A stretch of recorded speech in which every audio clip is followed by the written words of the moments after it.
ओम श्री गणेशाय नमः। श्री गुरुभ्यो नमः। ईशानादिपदं शिवैकपलकं रत्नासनं ते शुभं पाद्यं कुङ्कुमचन्दनादिभरितैः अर्घ्यं सरत्नाक्षितैः शुद्धैयाचमनीयकं तव जलैः भक्त्या मया कल्पितं कारुण्यामृतवारिदे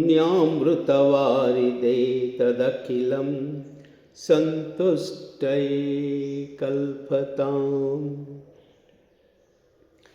ईशानादिपदं शिवैकपलकं रत्नासनं ते शुभं पाद्यं कुङ्कुमचन्दनादिभरितैः अर्घ्यं सरत्नाक्षतैः शुद्धैयाचमनीयकं तव जलैः भक्त्या मया कल्पितं कारुण्यामृतवारिदे तदखिलं सन्तुष्टये कल्पताम्।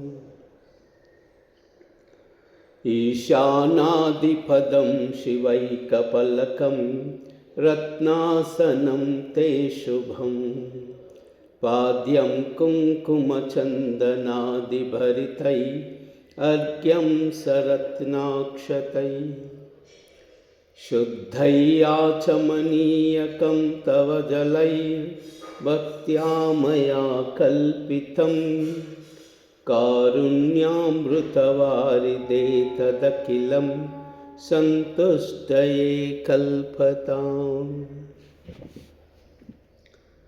ॐ कैलाह्री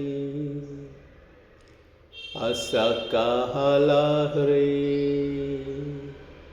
सकलाह्री